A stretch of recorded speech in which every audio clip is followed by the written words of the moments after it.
Seja bem-vindo ao Sobre Bíblia, do seu canal de Bíblia e de Estudo aqui no YouTube. Estou gravando de óculos porque estou gravando à noite, estou com sono, mas o que eu tenho que falar é tão urgente que eu prefiro dormir mais tarde e falar isso com vocês a partir de agora. Antes de chegar no ponto, eu quero contar duas histórias para vocês. Então senta aí, ouça as histórias que eu vou contar para vocês. Imagine um pastor, um grande pastor. Ele chega ao seu ministério depois de aprender teologia, ele aprende a interpretar a Bíblia, ele começa a pregar, ele se sente feliz pregando a palavra de Deus. E de repente ele é colocado como pastor de uma denominação, né, uma igreja pequena, ele começa a pregar todos os domingos, aquela igreja vai crescendo e crescendo, e ele tem que até que colocar aquela igreja em um outro lugar, um lugar maior, né? A igreja se torna conhecida na cidade toda, todo mundo visita ele. É um pastor de extremo sucesso. Imagina esse pastor. Talvez seja você, né, ou alguém que você gosta. Eu não sei se você conhece pastores assim, mas esse cara com certeza é um sucesso. E certa noite ele chega do culto, né? Eram 3 cultos na igreja dele. Ele chega do culto em casa e ele liga a TV. Isso se passa nos anos 70 mais ou menos, então não tinha computador, notebook, celular, era TV, né? E quando ele liga, tá passando uma reportagem da África, mostrando como a vida na África é triste. E cara, realmente como a vida na África é triste. Já parou para pensar? As pessoas lá vivem uma vida que é uma sobrevida, né? Elas não estão vivendo, elas estão sobrevivendo e muitas morrem todos os dias. É claro que nem todo lugar da África é assim, mas naquele dia, naquela noite, era sobre esta África que ele estava assistindo. A visão de algumas crianças com moscas pousando pelo corpo foi forte demais. Aquilo foi pesado demais e ele ficou tocado. E alguém chegou no ouvido dele e fez a seguinte pergunta: essas crianças que estão morrendo sem ouvir a palavra e sofrendo desde agora, elas vão para o céu ou elas vão para o inferno?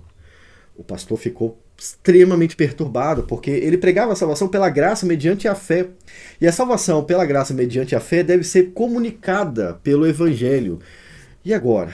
O que fazer com aquelas crianças? Ele nem chegou a pensar de que havia missionários pregando na África, sempre houve, né? E imediatamente a mente dele começou a tentar derrubar a ideia de que a pregação não era obrigatória para a salvação, de que algumas pessoas morriam sem ouvir a pregação e elas realmente iam para o céu, e que Deus tinha um outro jeito de salvar pessoas que sofrem. Esse pastor não dormiu aquela noite. No culto do próximo domingo, o sermão dele foi sobre o universalismo, uma forma de Deus salvar todas as pessoas da terra, mesmo que ele não queira fazer isso. E aí algumas pessoas começam a estranhar a pregação do pastor. Ele cai em declínio por causa disso. Ele perde a congregação que ele era responsável e ele termina pregando numa igreja independente, digamos assim, uma igreja de liberais. Agora, imagine uma outra situação. O cara era um motoqueiro extremamente bruto, ignorante, violento, e ele, de repente, é convertido por Deus. Acontece algo na vida dele e ele foi realmente tocado e foi convertido por Deus ao evangelho. E ele passa a orar, ele passa a ler a Bíblia, a meditar nas escrituras. E certa vez ele viu uma reportagem, ele ficou sabendo de que na África algumas crianças, ou muitas e muitas crianças, eram raptadas dos seus pais e vendidas como escravas sexuais para grandes líderes do governo, para pessoas poderosas do meio do ramo das drogas, lá na África, mesmo cenário. Imagine que aquele pastor, né, ele ainda não era pastor, aquele missionário que ele vai se tornar, ele vê essa cena, ele fica sabendo disso e ele fica extremamente perturbado. Ele não consegue dormir também. Só que ao invés de ele ficar pensando a respeito disso, ele pega suas malas e parte numa viagem para a África. E na África ele passa a defender as crianças desses invasores que raptam as crianças e inclusive ele mata muitas pessoas para defender essas crianças. Ele cria na África uma missão de resgate de crianças que foram sequestradas. E ele tenta ajuntar o máximo delas, defender elas, né? E para isso ele tem que enfrentar um tipo de milícia lá na África. É muito violento, mas no final esse pastor vive a vida toda dele cuidando dessa igreja na África e aqui também nos Estados Unidos, nesse caso, também cuidando de uma congregação. Duas histórias muito parecidas, com um desfecho muito diferente. O que aconteceu com o primeiro pastor é justamente o que eu não vou deixar acontecer com você a partir de agora. Ele foi tomado por duas forças sobrenaturais que destruíram a fé dele.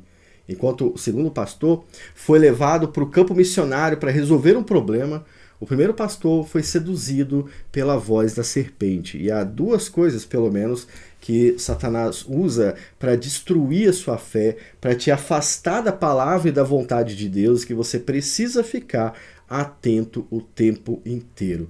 Depois que você vê esse vídeo, você vai continuar lutando, só que agora você sabe contra quem você está lutando. Antes de falar sobre essas duas coisas, eu quero dizer a vocês que eu também não gosto do sofrimento humano, eu também discordo de que o homem sofra, eu não gosto que isso aconteça também, tá? Eu não sou um insensível aqui só porque eu tô de óculos, não. Eu sou sensível também. Só que eu preciso me controlar. Eu preciso manter a minha sanidade bíblica e mental. E é isso que eu vou fazer você conseguir fazer agora. Há pelo menos duas filosofias que vão te destruir se você der o mínimo de espaço para elas. A primeira filosofia, anota aí, humanismo. Isso mesmo. O humanismo é uma filosofia que veio para destruir a sua leitura da Bíblia, a sua interpretação da Bíblia, a sua cosmovisão acerca de todas as coisas. O humanismo surge no período da Reforma Protestante. Ele não é uma filosofia protestante, ele surge na época da Reforma Protestante. A ideia do humanismo, lá atrás, é que a igreja estava dominando demais as pessoas. E, cara, eles estavam certos, a igreja estava dominando demais as pessoas. A igreja católica dominava e matava quem ela quisesse. Ela era a voz de um falso Deus na terra, porque ela não fazia a vontade de Deus, mas ela agia como se fizesse. Então, ela realmente era tirana na terra, ela matava, ela castigava, e se você não fizesse o que ela queria, ela te humilhava. E, aliás, ela ainda faz isso em alguns lugares, tá bom? Então, o humanismo é uma cosmovisão que surgiu de que a religião não pode estar no centro de todas as coisas. O homem deve estar no centro de todas as coisas. Com a religião que foi tirada do centro de todas as coisas, Deus também foi tirado do centro de todas as coisas. Então, se Deus não está no centro de todas as coisas e o ser humano está, qualquer interpretação que coloque qualquer ser humano em risco é rejeitada. Qualquer ideia de que o ser humano sofre, ele vai sofrer na Terra, e isso pode ser a vontade de Deus, qualquer ideia sobre isso, extremamente negativa e rejeitada. Daí veio essa ideia das pregações positivas, né? De que o ser humano é bom, o ser humano é bonito, que ele é a menina dos olhos de Deus, você é importante, você tem valor, Deus te estima, você é muito querido por Deus, você é supremo para Deus. Eu tenho um livro aqui em casa, Teleios, O Homem Completo. Eu ia usar ele para fazer uma série de vídeos, né? Eu li ele há anos atrás. E eu gostei muito de quando eu li ele. E quando eu abri de novo para ler, a primeira coisa que eu vi foi: você é importante para Deus. Uau!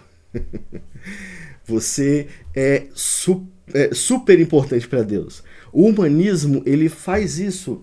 Deus, ele não é o centro de nada, e o ser humano é o centro de tudo. Então, qualquer coisa que venha da Bíblia precisa passar primeiro pela aprovação do homem, para depois ser aceito por Deus.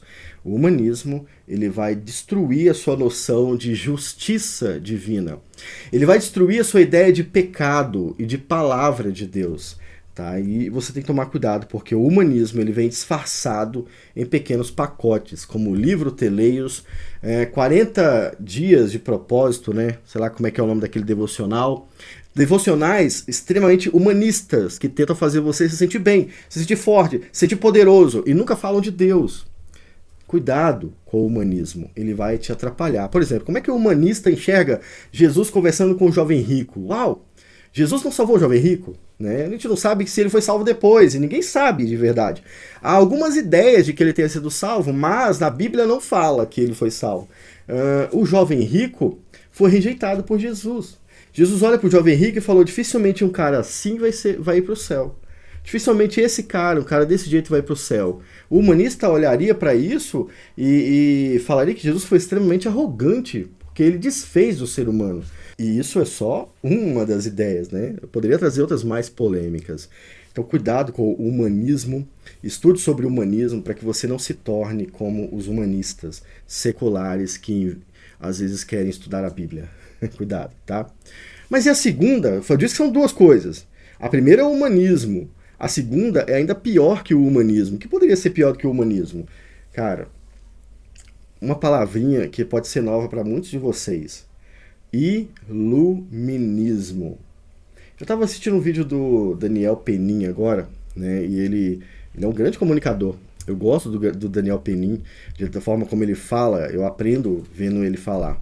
E ele fez um vídeo ótimo sobre storytelling, e no final do vídeo ele falou que ele está preparando um storytelling para provar que nós, que estudamos a Bíblia, estamos errados a respeito do dilúvio.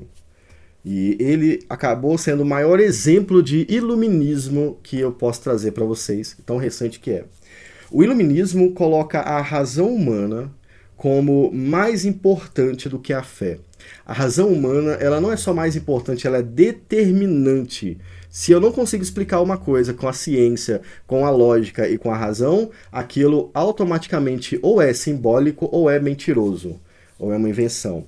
O iluminismo faz com que você duvide da força de Deus, duvide daquilo que ele registrou na Bíblia. Aliás, o iluminismo vai fazer você duvidar da própria Bíblia. Você vai se tornar liberal com o tempo.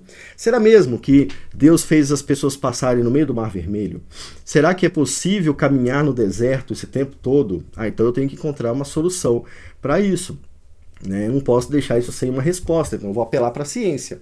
E aí, quando eu apelo para a ciência, eu removo aquilo que toca a Deus e coloco uma explicação humana no lugar. Agora, não é que Deus fez as águas se afastarem, é que no período daquele ano sempre acontece de as águas dividirem. Ciência. Entendeu? O iluminismo vai fazer você duvidar até do que você está vendo. Você vai ter que explicar o que você está vendo, senão aquilo é mentira. Né? Os iluministas estão aí pelas igrejas afora espalhando o que a gente chama de liberalismo teológico. Uma coisa não pode ser verdade se eu não posso explicar. E é muito engraçado que o iluminismo ele depende muito do sujeito que julga uma verdade, porque um analfabeto vai julgar uma coisa de um jeito e um estudioso de outra. O analfabeto vai falar: a Terra não é plana, a Terra não é redonda, a Terra é plana. Por quê? Porque dentro do que eu entendo, da minha própria razão, do meu intelecto, a Terra é plana. E aí ele vai brigar com um intelectual que vai falar que a Terra é redonda, que há provas sobre isso. Os iluministas brigam entre eles. Além de tudo, o iluminista acaba se tornando burro. Não seja um iluminista. Não duvide das coisas de Deus. Não duvide da palavra de Deus. E você tem que tomar cuidado, porque grandes pregadores são grandes iluministas. São pessoas liberais. Uma frase para você tomar cuidado. Jesus histórico. Quem era o Jesus histórico? O Jesus histórico é o Jesus verdadeiro. Isso de acordo com os iluministas liberais, né? O Jesus bíblico é um Jesus simbólico. O que ele faz é simbólico. Não tem como curar um cego passando pasta de terra com cuspe no olho dele. É impossível isso acontecer. Essa é a ideia do iluminismo. Não tem como esses milagres acontecer. Jesus andar sobre as águas, impossível, porque a ciência já prova que o homem não pode andar sobre as águas. E aí vem Jesus e fala para a água: aquieta-te, e prova que ele não é só possível, não é só capaz de andar sobre as águas, mas ordenar as águas fazer aquilo que ele quer. O iluminismo pode fazer você se afastar da fé. Agora imagina quantas pessoas que pregavam bem e começaram a ler qualquer indicaçãozinha da internet, de um tempo para cá começou a duvidar da própria fé. Será que isso é verdade? Será que a Bíblia é a palavra de Deus? Será que a minha interpretação é correta? Será que eu não estou exagerando? Será que há uma explicação lógica para isso? O Leandro Quadros, sei lá, um pastor adventista, gravou um vídeo falando que ele não concorda com a ideia de inferno. Não é possível um lugar de sofrimento eterno porque Deus é amor. Ó. Ele não te deu outras opções, ele só te deu uma opção. Deus é amor, então, óbvio, não existe um lugar de sofrimento. Caramba, mas a Bíblia não mostra um Deus que é só amor, ela mostra um Deus completo. E até complexo, mas completo. Amor, justiça, paciência, misericórdia, juízo também. Quando você começa a enxergar o quadro geral da Bíblia a respeito de Deus, sim, é possível um lugar onde Deus deixa as pessoas sofrendo para sempre e sempre e sempre. Mas o iluminista, ele é cego nesse aspecto. Ele começa a duvidar usando com base a sua própria lógica. E aí eu pergunto para você, iluminista, na sua lógica, não é possível um ser bom deixar as pessoas sofrerem? Por que é então que os homens deixam as pessoas sofrerem, se o humanista e iluminista acredita que todos somos bons? Por que então que nós fazemos isso? E aí eles vão inventar um monte de desculpa, é óbvio, mas cuidado para que o iluminismo não tome conta da sua teologia, faça você se distanciar da vontade de Deus e se perca no caminho. Eu sou um teólogo reformado, estudo em casa, particular, eu estudo o que eu estudo, eu não tenho faculdade, eu estudo em casa, tá? Eu tenho meus livros, minha biblioteca, isso aqui é só um pedaço dela. Quando eu vou fazer uma pregação, eu deixo sempre um pedaço dela para aquilo que eu não sei que vai acontecer. O teólogo reformado, cessacionista. Como é isso, Devay? Como é isso? Eu sei que Deus pode falar coisas que eu não planejei que ele falasse. Então eu deixo um espaço no sermão onde eu não sei o que eu vou falar. Eu falo na hora. E aquilo que eu falar, se for para a glória de Deus, eu entendo que foi Deus quem falou. Se aquilo ajudou as pessoas e levou elas a glorificar a Deus, eu entendo que foi Deus quem fez. A lógica explica isso? O iluminismo entende isso? Não, ele não entende isso, porque tem que ser racional. Se não for racional, é uma invenção, é uma mentira. Entende? Então veja bem, cuidado para que você não seja destruído por essas duas filosofias e acabe se tornando um pastor que está cheio de conhecimento, mas não tem mais a glória de Deus na hora de falar, na hora de pregar, na hora de orar até. Infelizmente, isso acaba afetando a nossa vida como um todo. Fique com Deus. Até o próximo vídeo. Aliás, eu quero anunciar nesse vídeo aqui a minha possível aposentadoria das redes sociais em 2025. Se você gostou desse vídeo, compartilhe ele ao máximo para outras pessoas verem, porque 2025 pode ser o meu último ano no YouTube. Estou cansado, estou velho, tenho que cuidar da minha família e eu estou cansado de tentar também. Então, esse é o último ano que eu faço conteúdo para a internet. Possivelmente, em 2026, não estarei mais aqui. Fiquem todos com Deus. Até o próximo vídeo. Tchau, tchau.